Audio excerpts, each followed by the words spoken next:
안녕하세요. 아빠와 아들의 세대 공감 축구 이야기 부자의 K리그 원정단 북해단장입니다. 추석 연휴 잘 보내고 계신가요? 이번 영상은 북해단장의 축구 시선 두 번째 이야기입니다. 오늘 들려드릴 이야기는요. 부자의 K리그 원정단 음성 콘텐츠 오디오 클립 때부터 또 지금의 유니바스 유튜브 채널까지 K리그를 응원하게 됐던 입문을 하게 된 축구 클럽이 FC 서울이라는 이야기를 자주 언급했었던 것 같은데요. 그럼 북해단장은 도대체 왜 K리그를 수원FC보다 FC 서울부터 지켜보게 됐었는데 지금은 어떻게 FC 서울을 응원하지 않게 됐는지에 대해서 한 번도 제대로 이야기를 전해드린 적이 없는 것 같아요. 시간이 많이 흘러서 아직까지도 제가 상암 월드컵 경기장과 FC 서울과 함께 전국 각지를 돌아다녔던 FC 서울의 축구 직관을 가지 않은 지 시간이 3, 4년 정도 흘렀기 때문에 최근에 FC 서울의 팬이 되신 분들은 저를 상암 월드컵 경기장에서 본 적이 한 번도 없을 수도 있는데요.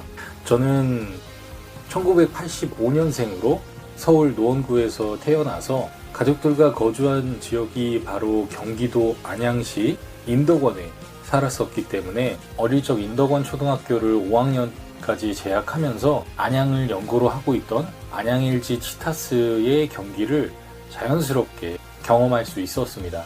학교에서 초대를 통해서 안양 종합운동장을 찾아서 직관을 하기도 했었고요. 그 당시에는 지금은 감독 또는 축구 행정가로 유명한 2002 월드컵의 레전드 최용수, 이용표 선수가 안양 LG 치타스 소속이어서 국가대표 선수였기 때문에 굉장히 직관을 하게 됐을 때 팬들에게 인기가 많았었습니다. 제가 초등학교 5학년까지 안양에 다니고 초등학교 6학년이 되던 13살이 되던 해에 서울시 노원구로 가족들과 함께 이사를 오게 됩니다. 공교롭게도 안양을 연고로 하고 있던 안양 LG 치타스가 2004년에 연고지가 안양에서 서울로 전환됨에 따라서 제가 안양에 있다가 이사를 통해서 서울로 오게 됐을 때 처음 접했던 직관을 했던 축구클럽이 공교롭게도 안양시를 연고로 하다가 서울시를 연고로 하게 됐습니다. FC 안양의 팬들이나 축구 팬들에게는 예민한 부분일 수도 있지만 그 당시나 시간이 지나고 난 다음에 저에게는 좀 운이 좋았다 라고 생각이 좀 됐었습니다. 그랬던 FC 서울에 저와 동갑인 85년생의 대한민국 축구 천재로 불렸던 박주영 선수가 입단을 하게 됩니다. 지금 감독 대행인 김진규 감독 대행과 골대녀에서 미난 훈남 감독으로 유명세를 이어가고 있는 백지훈 선수가 청소년 대표부터 함께 플레이하면서 또 FC 서울에 각자 입단을 하게 되면서 굉장한 인기였는데요. 그렇게 박주현 선수의 입단 시점부터 더욱 FC 서울에 관심을 가지게 되다가 인상적인 직관을 하게 된 것이 바로 2008년도에 눈 내리는 빅버드, 모두가 기억하시는 챔피언 결정전에서 수원 삼성이 우승을 하던 그날이었습니다. 2008년의 겨울 그때에는 제 친동생이 입대를 앞두고 있는 시점이었는데요. 그 시점에 형제가 같이 직관을 했고요. 정말 아쉽게 준우승에 머물렀지만 수원 삼성에게는 환희가 되는 또 FC 서울 팬들에게는 잊을 수 없는 눈이 빅버드에 내리게 됩니다. 제가 또 그 현장에 있었던 뜻깊은 추억이 있고요. 2010년도에 챔피언 결정전 제주 유나이티드와의 경기에도 한 2년여 정도 흘렀다 보니까 입대를 했던 동생도 전역을 하게 되고 2년여 만에 형제가 함께 이번에는 빅버드에서 상암 월드컵 경기장에서 챔피언 결정전 2차전을 보게 되는데요. 아디 선수가 결승골을 넣었을 때 천지가 흔들리는 그런 지진이 일어난 것 같은 우레와 같은 함성과 함께 엄청난 환호성을 아직도 기억을 하고 있습니다. 그렇게 2010년 챔피언 결정전을 통해서 또 처음으로 FC 서울의 리그 우승을 현장에서 지켜봤었습니다. 이후 2011년도에 클럽의 레전드 플레이어인 당시 최용수 코치가 성적 부진으로 물러난 황보강 감독의 뒤를 이어서 감독 대행으로 공교롭게도 지금의 김진규 코치와 비슷한 행보를 걷게 되죠. 바로 그 다음해인 2012년에 K리그와 F서울의 굉장한 히스토리를 남긴 대안의 맹활약 속에 압도적인 성적으로 K리그에서 우승을 하게 됩니다. 이후 FC서울과 함께 아시아 챔피언스 리그 준우승, FA컵 우승, 대부분 최용수 감독과 함께 영광의 시대를 수놓았었습니다. 그 현장마다 함께 하면서 저 또한 약 15년이 넘는 시간 뜻깊은 추억들을 정말 많이 남겼고요. 최용수 감독이 중국 리그로 떠나게 됨에 따라서 시즌 중 지휘봉을 잡은 황선홍 감독과 함께 2016 시즌에는 아데박 트리오라고 하죠. 아드리아노, 대안, 박주영 이렇게 리그의 탑 클래스의 공격수 3명이 포진되어 있는 FC서울은 당시에 심판 매수 논란으로 인해서 연맹에서 승점 삭감의 징계를 받은 전북현대를 바짝 추격을 하게 됐고 리그 최종 라운드에 전주성으로 떠나서 2016년에 K리그 챔피언이 되게 됩니다. 그 경기는 직관하지는 못했고 아들과 함께 직관을 하면서 손에 땀을 쥐고 긴장하면서 지켜봤었는데요. 박주영 선수의 엄청난 스타성이 돋보였던 그런 골이었습니다. 마치 저에게는 런던 올림픽 한일전의 박주영 선수의 득점과도 같은 굉장히 큰 임팩트를 줬던 당시의 득점이었습니다.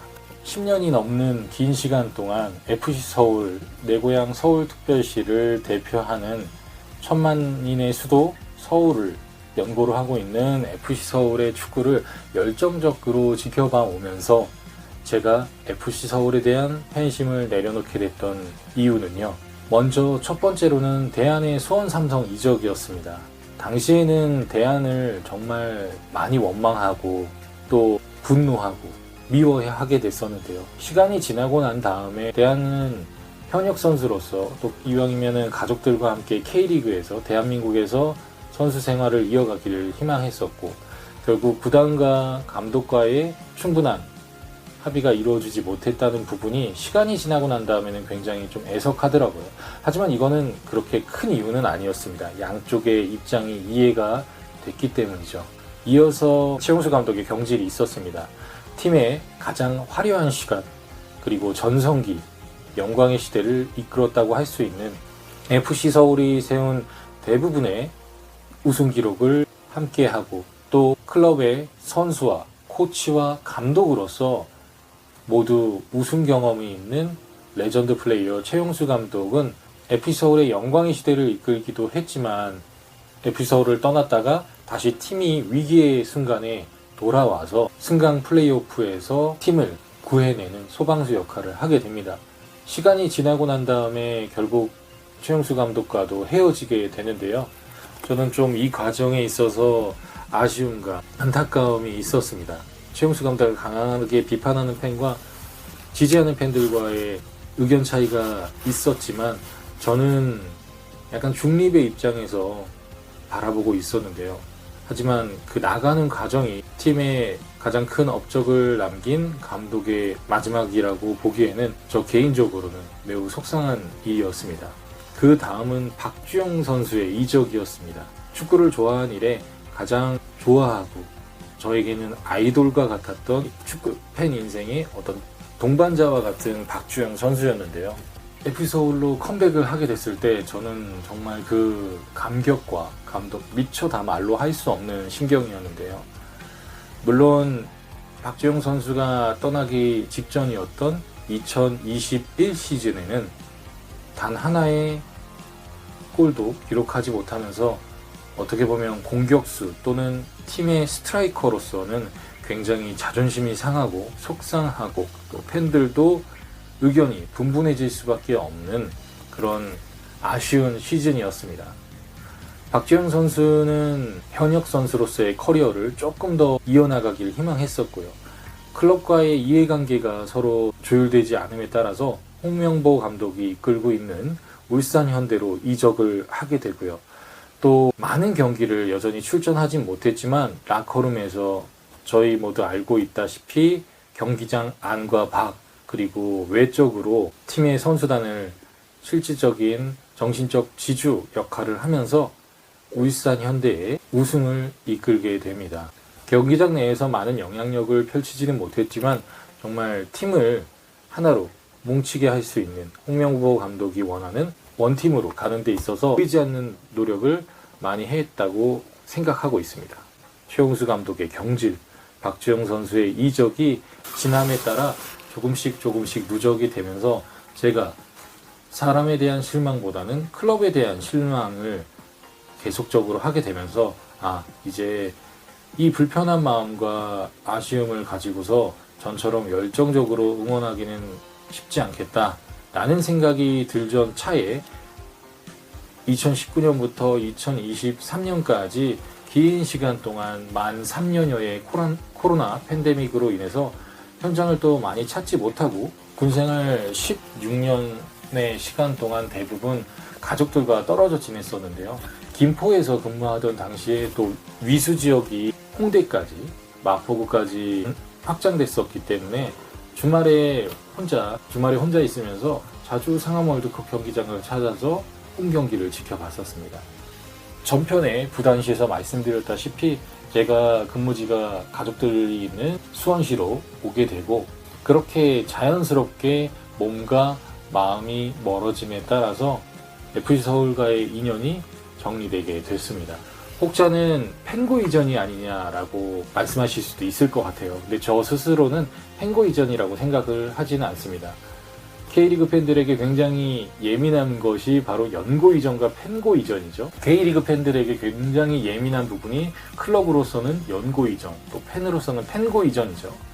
응원하던 클럽을 속된 말로 갈아타는 일인데요.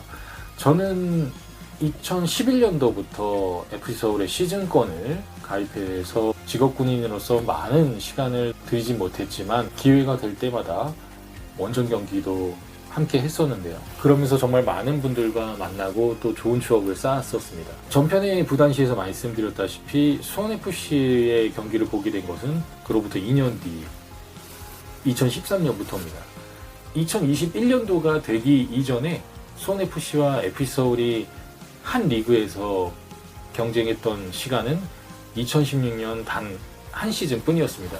그러다 보니까 2013년도부터 2015년도까지는 저희 큰아들이 토요일에는 상암으로 가서 FC서울의 홈경기를, 일요일에는 다시 수원에서 캐슬파크에서 수원FC의 홈경기를 이렇게 보냈던 시간들도 굉장히 많았는데요. 서울 아빠, 수원 아들 두 보자가 K리그 1과 K리그 2, 클래식과 챌린지 리그에서 활약하고 있던 두 팀을 함께 응원을 해오다가 앞서 말씀드렸다시피 몸에서 멀어지면 마음에서도 점점 멀어지게 된다고 아들도 저를 통해서 FC서울의 축구를 통해서 K리그를 알게 되고 사랑하게 되고 입문하게 되었지만 계속적으로 성장하면서 수원에 대한 애정과 수원FC에 대한 애착이 조금씩 더 커지면서 자연스럽게 FC서울로 향하던 발걸음은 점점 줄고 수원FC를 보게 됐던 것 같습니다.